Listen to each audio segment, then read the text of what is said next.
Good evening, and welcome to tonight's financial news coverage.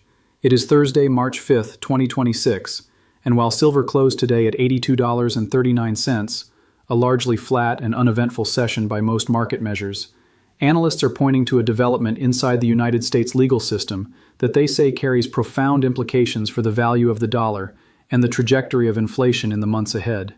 A federal judge in New York has issued a court order directing the United States government to immediately halt the collection of what the court has determined to be unlawful emergency tariffs, tariffs that were levied on a broad range of imported goods under the Trump administration's Global Emergency Tariff Program. Beyond stopping further collection, the court has ordered the government to begin issuing refund payments to thousands of American importers who paid those tariffs. The order is described as immediate and non-negotiable in its compliance requirements.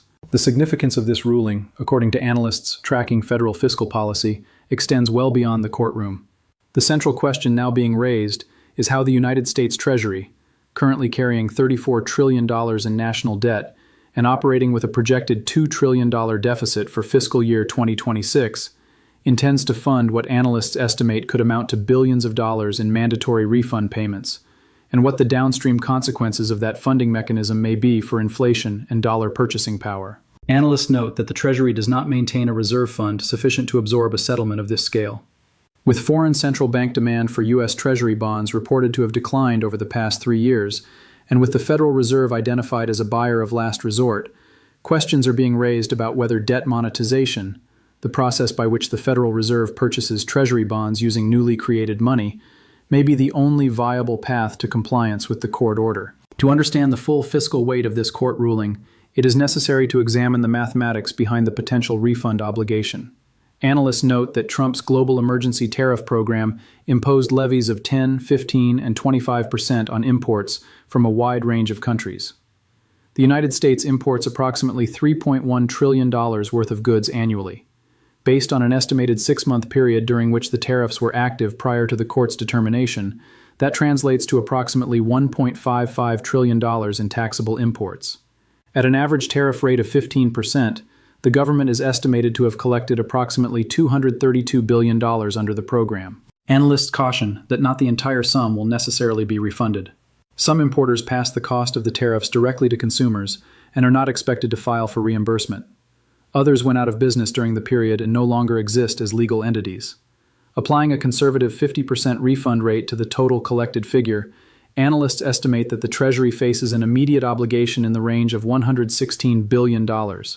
That figure, they note, must be produced not over years or quarters, but in compliance with the timeline set by a federal court order, a distinction that carries significant practical consequences for how the funds must be sourced. The fiscal backdrop against which this obligation lands makes the situation considerably more complex. The United States government is currently on track to record a $2 trillion deficit for fiscal year 2026. That means the government is already spending $2 trillion more than it collects in tax revenue, financing the gap through the continuous issuance of new Treasury bonds. The interest expense on the existing $34 trillion in outstanding debt, at the current rate of 4.1%, amounts to approximately $1.4 trillion annually, a figure that exceeds the entire annual defense budget. The tariff refund obligation, therefore, arrives on top of a fiscal structure that analysts describe as already operating beyond its means. The logical question that follows is straightforward. Where does the money come from? The Treasury does not hold a reserve fund of sufficient size to absorb an obligation of this magnitude. It is already borrowing $2 trillion this year simply to fund existing commitments. To generate an additional $100 billion to comply with the court order, the government would need to issue new Treasury bonds and find buyers for them in the open market. And that is where analysts say the structural problem becomes acute. The Treasury bond market, according to analysts, is already under strain. Foreign central banks have been net sellers of U.S. Treasuries for the past 3 years. China has been reducing its Treasury holdings in order to defend the yuan. Japan has been selling Treasuries as a consequence of its own interest rate adjustments made to stabilize the yen. Saudi Arabia has been reducing its exposure amid shifts in the petrodollar framework. The pool of willing buyers for new U.S. government debt, analysts say, has narrowed considerably, and that narrowing creates a specific problem when the government must issue new bonds rapidly to meet a court-ordered payment deadline. When traditional buyers are not available in sufficient volume, analysts identify only one institution with the balance sheet capacity to absorb that debt on short notice: the Federal Reserve. And the mechanism by which the Federal Reserve purchases Treasury bonds is not the deployment of previously accumulated savings. It is the digital creation of new currency, new dollars added to the system, credited to the Treasury's account, and released into the broader economy through the refund payment process. That mechanism, analysts say, is the direct link between the court ruling and the inflation implications that follow. When newly created money enters the banking system through a process of this kind, the effect on the broader economy is measurable and well documented. In the scenario described by analysts, the $100 billion in tariff refunds would be deposited by the recipient importers into their bank accounts. Those deposits become part of the M2 money supply, the broadest standard measure of dollars in circulation within the economy. When the M2 money supply increases without a corresponding increase in the production of goods and services, the result is inflation. Each dollar in circulation loses a proportional share of its purchasing power as more dollars compete for the same quantity of available goods. Analysts emphasize that this is not a theoretical projection. It is the direct mechanical consequence of a federal court order requiring the government to disperse funds it does not currently possess. The court order does not create an exception to the laws of monetary economics. It simply sets in motion a chain of events: bond issuance, Federal Reserve purchase, money creation, deposit, M2 expansion, that ends with more dollars in the system and each existing dollar worth proportionally less. That outcome, analysts say, falls directly on holders of U.S. dollar-denominated savings, who absorb the effective cost of the government's legal settlement through the erosion of their purchasing power. At the center of the market analysis surrounding this development is silver, currently trading at $82.39. Analysts note that silver's present price reflects a market narrative built on the assumption that the Federal Reserve has inflation under control, that the rate increases of 2022 and 2023 successfully brought inflation down from 9% to approximately 3%, and that no further significant monetary expansion is imminent. That narrative, they argue, is what has kept silver trading in a range between $75 and $85, with algorithmic trading systems reinforcing that range by responding to the prevailing macro assumptions embedded in the data. The tariff refund court order, analysts contend, represents a direct and material challenge to that narrative. If the Federal Reserve is compelled to expand its balance sheet to finance the Treasury's refund obligation, the foundational assumption underlying the current silver price, that money printing has stopped, no longer holds. The moment that M2 data begins to reflect the new inflow, and the moment the Federal Reserve's balance sheet begins to expand again, analysts say the algorithmic systems currently holding silver in its range will reprice. The result, they project, would be a rapid upward move in silver as institutional capital repositions to account for renewed monetary expansion. Analysts also highlight what they describe as a repo market dynamic that has historically acted as a suppressive force on silver prices. The repo market, the mechanism through which banks and financial institutions borrow overnight funds using treasury bonds as collateral, is operated largely through high-frequency algorithmic systems. Those systems are designed to maintain liquidity in the treasury market and suppress bond yield volatility. When they inject liquidity to stabilize the bond market, that liquidity is often sourced in part from commodity markets, including precious metals. Analysts say this process has periodically driven silver back below key technical resistance levels, including $90 and $100, each time the metal has approached a breakout. The argument made is that these algorithmic interventions can suppress the paper price in the short term, but cannot alter the underlying supply and demand fundamentals of the physical market. On the physical side, analysts point to conditions they describe as increasingly tight.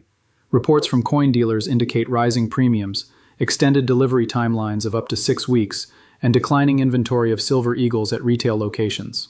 Analysts attribute this not to a shortage of silver in the ground, but to a gap between refinery and mint production capacity and the pace of institutional buying.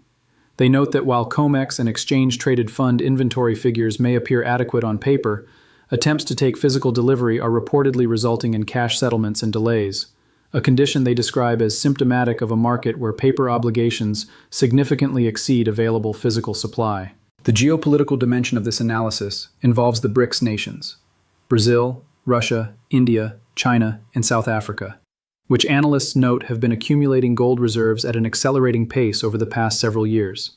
China's official gold reserves are reported to have grown from 1,000 tons in 2008 to over 3,000 tons currently. Russia's reserves have grown from 500 tons to approximately 2,500 tons. Analysts interpret this accumulation as preparation for an alternative international payment system that reduces dependence on the US dollar. Should such a system reduce global demand for dollars in international trade, The consequent decline in dollar demand would, analysts argue, accelerate the depreciation of the currency and amplify the upward pressure on dollar-denominated hard assets, including silver. Bringing the full scope of this analysis together, analysts outline what they describe as a six-step sequence of events set in motion by the court ruling. In Step 1, the Treasury issues approximately $100 billion in new bonds to fund the tariff refunds. In Step 2, the Federal Reserve purchases those bonds because open market demand is insufficient. In Step 3, the new money enters the banking system as importers deposit their refund checks and the M2 money supply expands. In Step 4, inflation data begins to rise again as the new money circulates through an economy already operating at full capacity. In Step 5, the Federal Reserve faces a policy dilemma, whether to raise interest rates to combat the renewed inflation, risking a sharp correction across equity, housing, and bond markets, or to hold rates steady and allow inflation to run, accepting further erosion of the dollar's purchasing power. In Step 6, analysts argue, the Federal Reserve will follow the precedent of 2008 and 2020 and choose to accommodate the inflation rather than trigger a systemic market correction, a decision that would, in their assessment, directly benefit hard assets including silver. The historical parallels cited by analysts begin with 1971, when the United States government was running large deficits to finance the Vietnam War and domestic spending programs. Foreign central banks, losing confidence in the dollar's gold backing, began demanding gold in exchange for their dollar holdings. U.S. gold reserves had declined from 20,000 tons in 1945 to 8,000 tons by 1971 as a result of dollar printing that outpaced gold production. On August 15th of that year, President Nixon announced the closure of the gold window, ending the convertibility of dollars into gold and severing the formal link between the currency and a hard asset. Analysts note that the national debt at that time stood at $300 billion, compared to $34 trillion today, and that the country has run continuous deficits for 55 years since that decision. The 2008 financial crisis is cited as the second major parallel.